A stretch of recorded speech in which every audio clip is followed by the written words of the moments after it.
Hey everyone, Miss Caroline here. So in this second review video for your Unit 2 test on Mesopotamia, I'm going to be going through your study guide, your fill-in-the-blank study guide. All right, and I'm going to really focus on the information that I know will be most helpful to you for the test. So pay attention to the things that I spend a little bit extra time talking about. Those are the things that you really want to focus on for this test. All right, so let's get started right away. So I'm going to read through it, track along with me on your own sheets, and just follow along, pay attention, and let's get studying. All right. In 3500 BC, one of the first civilizations began to develop called Mesopotamia. All right, so things to note here. Mesopotamia was one of the first civilizations.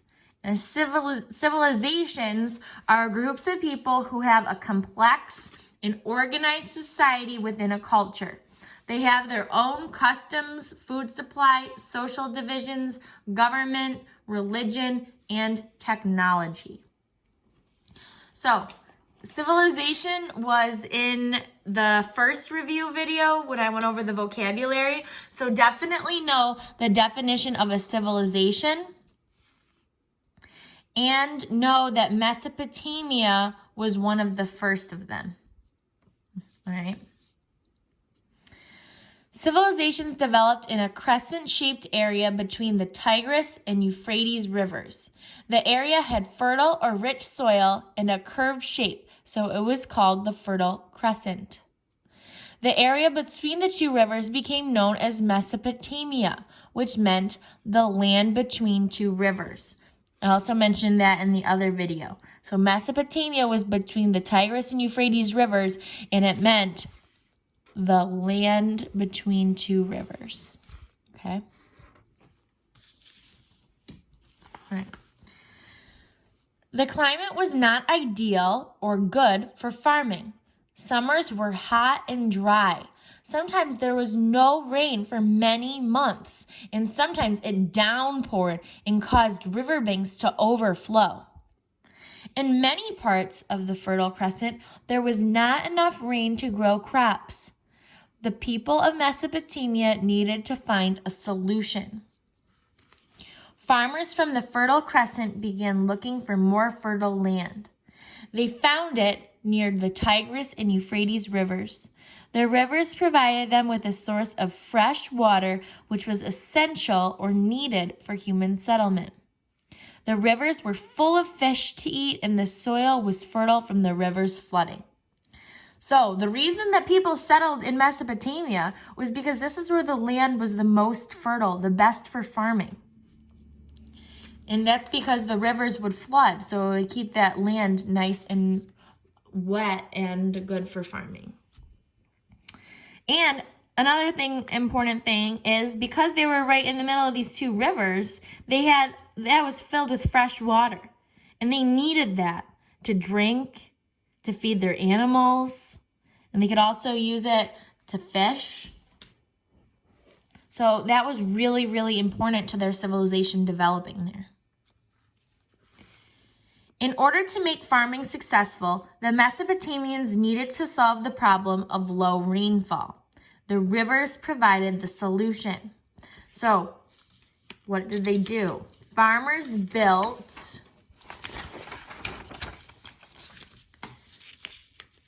trenches and ditches that brought the water to their fields. This was known as an irrigation system. This helped people control when and how much they watered their crops.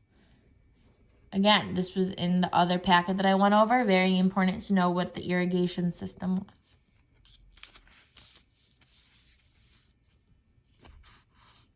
The people of Mesopotamia were problem solvers because their only natural resources were water and soil. To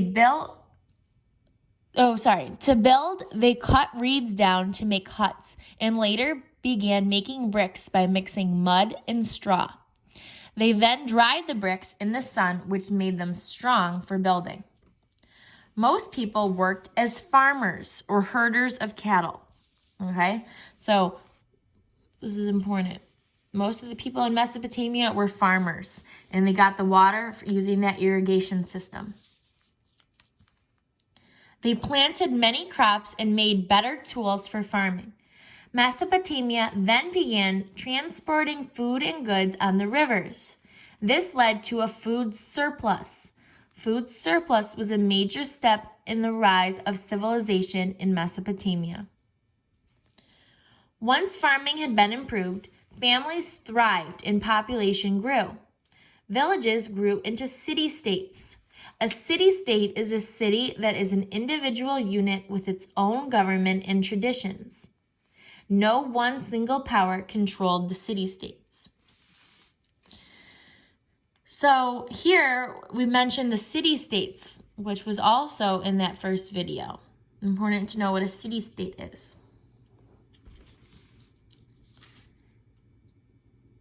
This should be an over here. Because of the food surplus, everyone didn't have to be farmers and herders. Some people helped govern the city. Others were religious leaders or soldiers. Some were artisans or craftspeople. In exchange for their services, they were given food. This is called social division. Some people were also traders. They traded things like barley and cloth for things Mesopotamia lacked, like raw goods, copper, stone, and wood. Through trade, Mesopotamia met other people. This made their culture richer and helped spread to other parts of the world.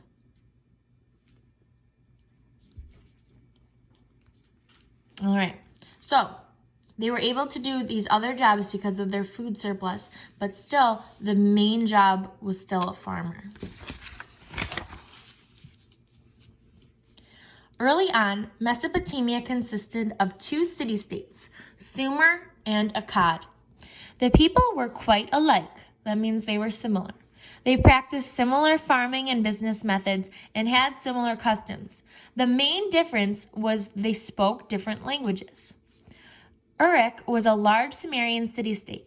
Outside of the city was a large irrigated farm field that provided the city with food. A mud brick wall surrounded most city-states. It protected them from unfriendly nomads and armies of enemy city-states.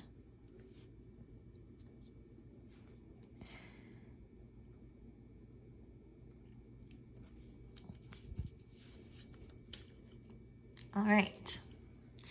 And also, just to note,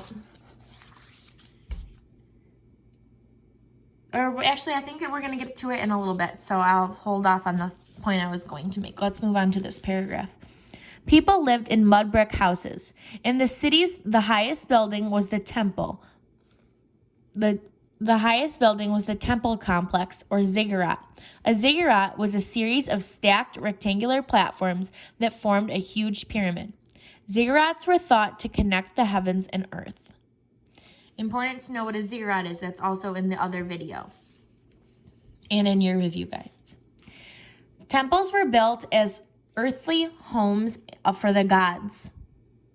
The size and magnificence of these temples show importance of religion to Mesopotamian society. The Sumerians and Akkadians practiced polytheism, which was the worship of many gods. They believed the gods were responsible for the well-being of the people and the land. The city-states worked hard to make their gods happy. So they believed in many gods. They were polytheistic. Religion and government were closely linked. The Sumerians believed the kings were chosen by the gods to carry out their wishes. This idea was called divine kingship, which meant the right to rule was God.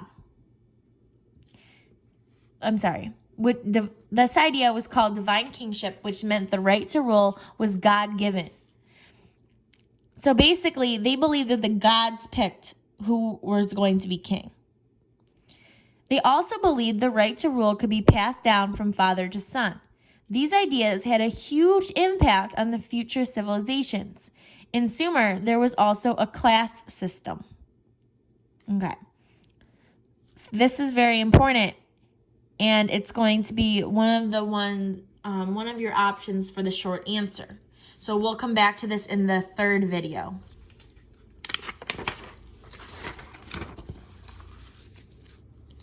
Sumerians invented a system of writing to keep track of their business dealings. The earliest examples were simple pictures that stood for objects or actions. By 2400 BC, they simplified the system, and a professional writer or scribe would instead press a reed into a clay tablet, making wedge-shaped markings. The marks stood for objects, activities, and sounds. When the tablet dried, it created a permanent record.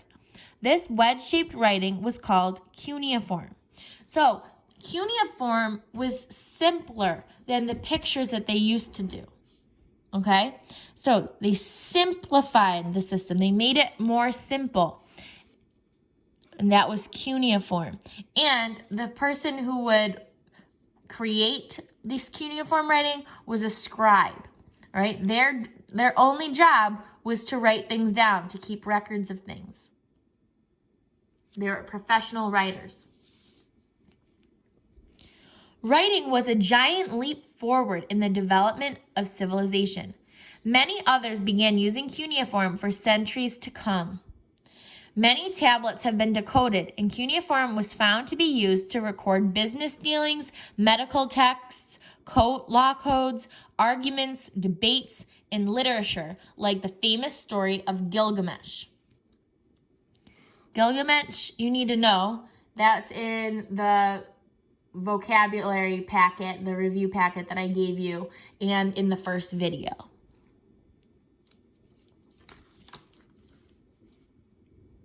A famous Akkadian ruler named Sargon conquered or defeated one city-state after another. Sargon united all city-states under his rule, forming the first empire. An empire is a large territory consisting of many different places under a single ruler. So, remember, city-states have their own government and they do their own thing. But then this guy Sargon, he took over all of them. And he said, I'm going to be your one ruler now. I'm taking all of you over. So because he was the ruler of this big area, he created an empire. Sargon was the first one to make an empire.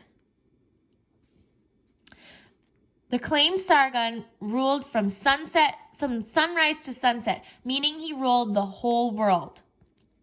Sargon eventually passed the empire on to his son, but the Akkadian dynasty or ruling family was constantly threatened by revolts.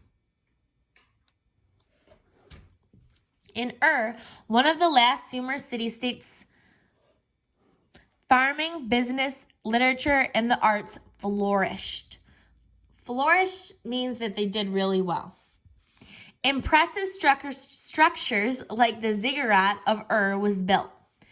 Contributions like cuneiform, ziggurats, and the wheel helped civilization advance.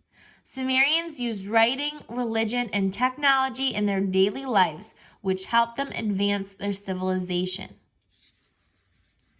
So the things that help them advance or get better and make their civilization bigger, more complex, more organized, more successful were all of these things.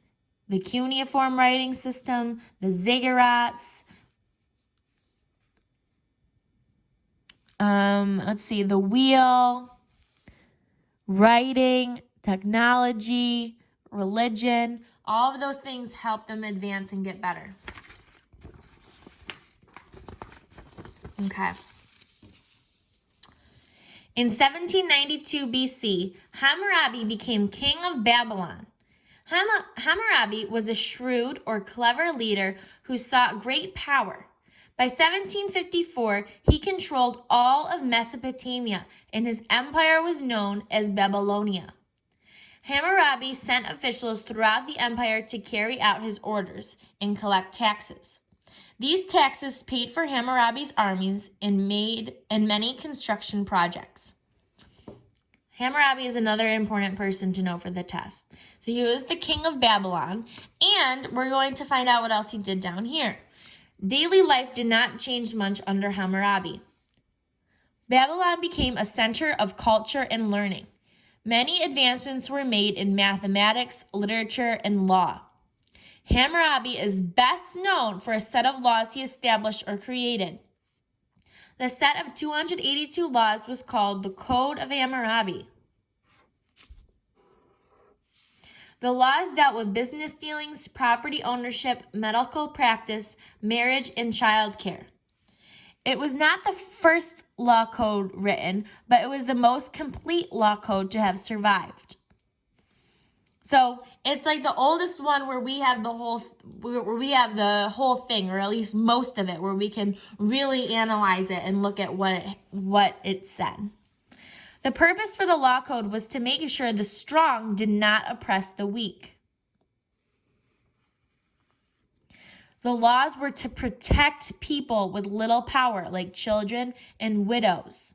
Some of the laws were harsh. Punishments often fit the crime by demanding an eye for an eye. So if I stab your eye, you stab my eye. My punishment is that my eye gets stabbed, because that's what I did to someone else. So even though they were harsh, the Code of Hammurabi, it was made to try to protect people who were weaker, didn't have as much power in society. While the Babylonian Empire was flourishing, doing great in the south, people called the Assyrians began to gain strength in northern Mesopotamia. Assyrian culture was influenced by Babylonian culture, but the Assyrians placed a greater emphasis on war and conquest, or the defeat of another group. The Assyrians were known as great and merciless warriors.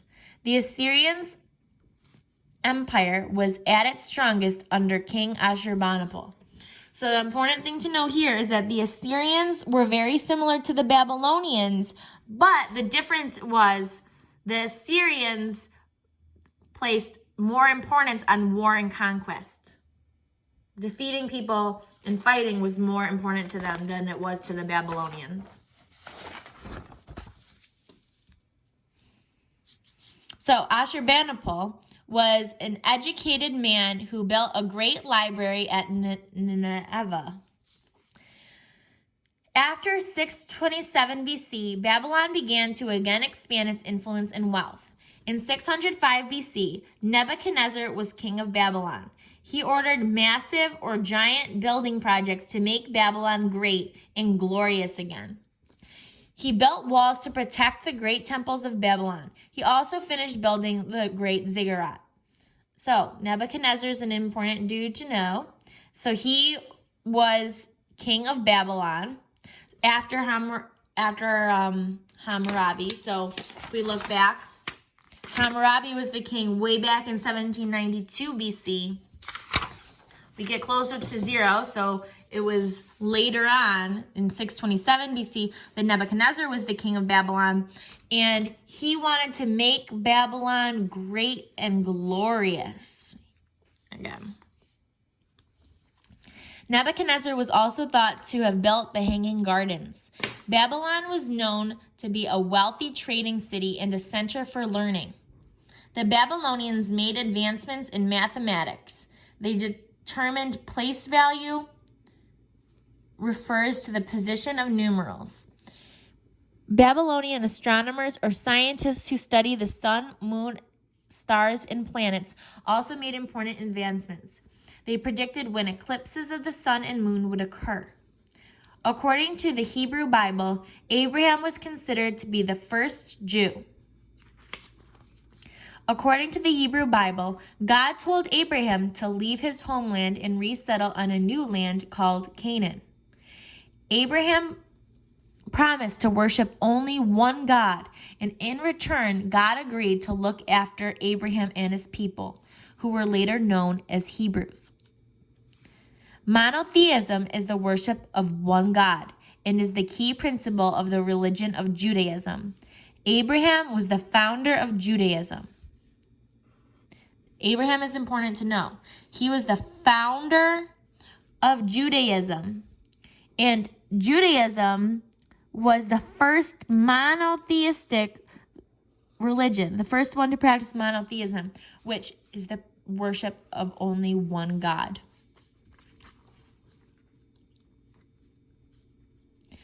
The Hebrews lived in Canaan for a long time before moving to Egypt. The Egyptians forced the Hebrews into slavery. Slavery is the practice of one person owning another person. Make sure you know what slavery is, but I'm sure that's an easy one for most of you. The Hebrew Bible says that God chose Moses to lead the Hebrews out of Egypt to freedom. So God chose Moses to help the Hebrews escape slavery and make it to freedom. So the important people to know for the religion of Judaism are Abraham, who started it. He was the founder. And Moses, who helped the Hebrews escape slavery and go and leave Egypt so that they could be free. The Hebrew Bible says that God gave Moses a set of laws known as the Ten Commandments. The Ten Commandments were unlike earlier law codes. Codes like Hammurabi listed crimes and punishments, but the Ten Commandments provided guidance for the worship of God. It also set rules for moral behavior. Okay, so Moses is important because he helped the Hebrews escape slavery, and God gave him the 10 Commandments. All right, so the Code of Hammurabi, that was all about crimes and punishments. Eye for an eye. You stab an eye, then your eye gets stabbed. Things like that. Code of Hammurabi, all about crimes and punishments. This one, the 10 Commandments, is different. The 10 Commandments tells people how to worship God and how to behave morally, how to have moral behavior. Moral behavior is like good behavior. Okay? This is going to be one of the short answer questions too, so important to know this stuff. But again, I'll talk more about it in the short answer review video. The Hebrew Bible states that God gave Moses 5 books called the Torah. These books provide guidance and laws for the Jewish people. The Torah is a sacred or holy Hebrew text. In addition to being a set of moral codes, it also describes events. So the Torah is like the Bible for Christians or the Quran for Muslims. It's the Jewish people's holy book. About 1000 BC, King David united the tribes and founded a new kingdom called Israel. Its capital was Jerusalem. David's son Solomon built a temple in Jerusalem to house the Torah and serve as a place of worship. Solomon was known as a wise ruler. During his rule, there was peace and the kingdom prospered. It did great. So here's a couple more important people to know in relation to the religion Judaism. So King David, he united the tribes and founded Israel.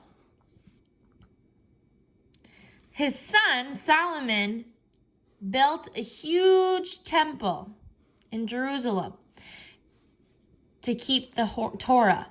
So he built this massive temple for people to go to pray and to keep the Torah in it, which is their holy book. Judaism is still practiced by millions of people today. Jewish people still read the Torah and gather in synagogues or Jewish houses of worship. One of Solomon's skills was forming trade partnerships with neighboring peoples. One of the groups they traded with was the Phoenicians. The Phoenicians were known for being adventurous traders. The Phoenicians developed trading posts along their trading routes. All right, so they had all these trading posts where people could stop to trade things. The most important trading post was Carthage in North Africa. The Phoenicians were expert sailors. It was not their goal to build an empire. Through their trading activities, however, they linked different or various parts of the world. Trade promoted the exchange of new ideas as well as the exchange of goods. So not only were they trading things, like trading food or other things that they might want, they were also trading ideas because they were talking to each other, so they were learning from each other. One of the Phoenicians' important contributions was the modern alphabet. Phoenicians also used cuneiform, which now had about 700 symbols that stood for words or syllables. In 1400 BC, the Phoenicians developed 22 simple characters for the entire writing system. Each character stood for a consonant. Later, the Greeks added vowels to the Phoenician alphabet. As traders, Phoenicians faced difficulties dealing with payment. People usually bartered or exchanged goods and services for others, or paid with bars of silver. All right, bartered is important to know. It was in the vocabulary review packet. Bartered is another word for traded.